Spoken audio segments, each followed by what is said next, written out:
Hey guys. Okay, so right up front, I will say this is actually going to be one of my more off the cuff, sort of like unscripted reviews.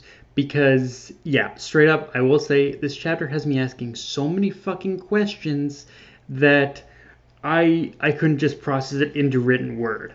And right out of the gate, let's start with the obvious reveal of that Saintfire Nox is Rebecca's mother.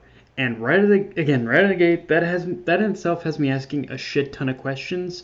More so, one of the like on one on top of like the obvious of like this reveal kind of solidifying for me that I really want an in-depth exploration of Rebecca's past. Like I'm not just talking like what exactly is it that led her to coming to why is it that she ended up on Blue Garden, all that stuff? Because with the reveal of Saintfire Nox being her mother, it's like, what exactly was it that separated the two of them? How did Rebecca end up separated from Saintfire Nox and from Nox and end up on Blue Garden? That's the obvious question I've got in my mind.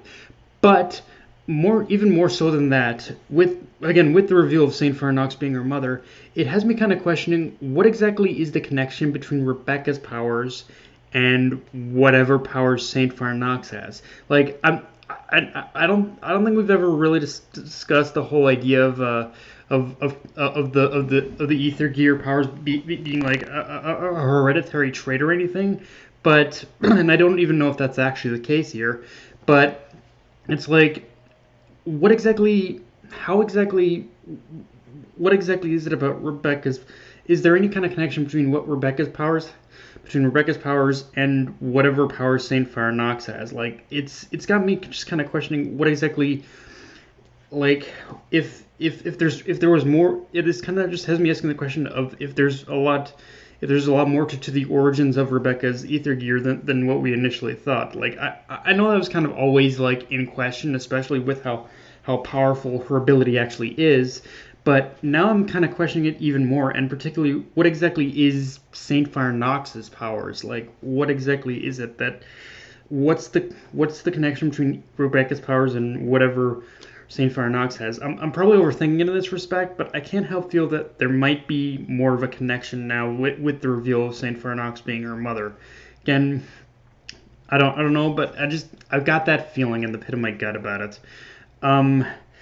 But okay, now all that out of the way though, let's talk about just the whole setup in itself, because obviously leading up to the reveal of Saintfire Nox being Rebecca's mother, our heroes end up in a giant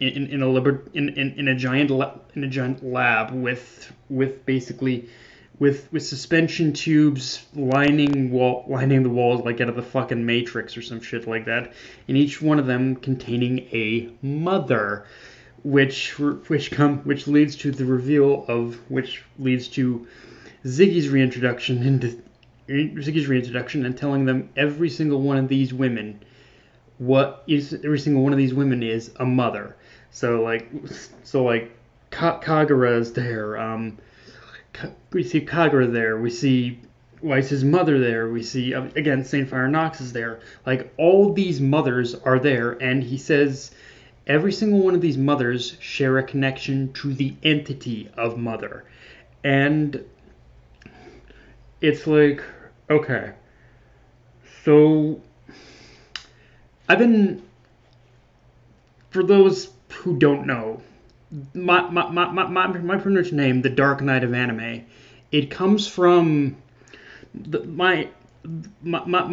name I use, Dark Knight of Anime. It comes from the class I play in Final Fantasy XIV, Dark Knight. So yeah, I've been playing Final Fantasy XIV, and like I'm wondering with this reveal that all mothers have an etheric power that more than likely connects them to mother. That's what he's leading to.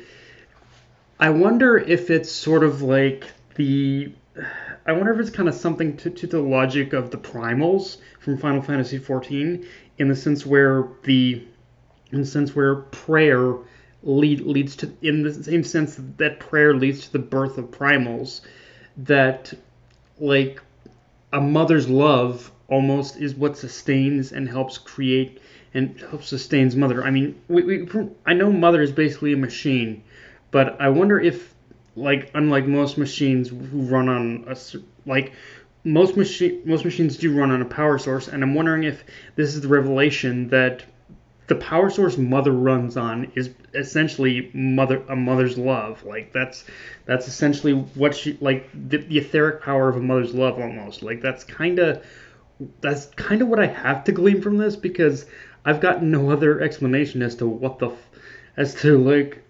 fuck he's like, how the fuck why the fuck he's doing all this. Like he's like I think having like if that is in fact the case, then that would have to mean that the reason why he's gathered all these mothers to have kidnapped all these mothers, gathered them all together in this one place, is because he's pretty much hoping that he can use them in order to track Mother, in order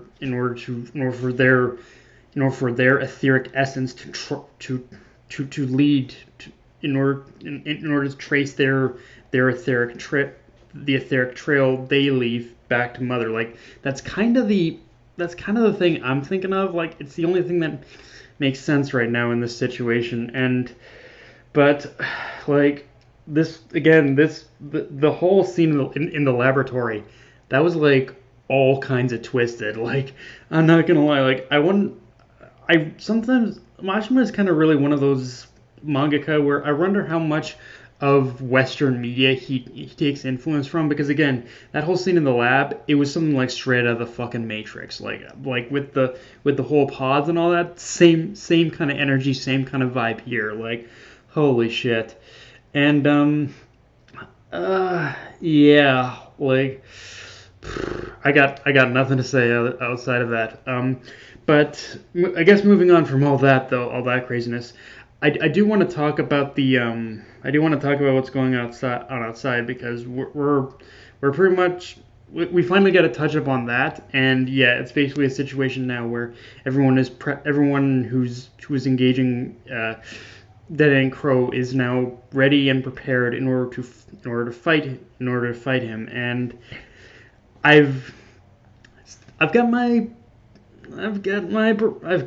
worries, honestly. Like I've got my worries, but I'm feeling a little bit better knowing that there is backup with the government at this point. Like even though it's like a tenuous relationship, I got the feeling that they are going to help in some way. Now, do I think they're actually going to win against Crow? That's where I'm kind of having my doubts, because again, the mass, like this guy's reputation is too grand for him to be defeated just with such a simple like strategy of like just firing everything at him. So it's like, I don't know how that's gonna go down, and I'm scared to find out how it's gonna end.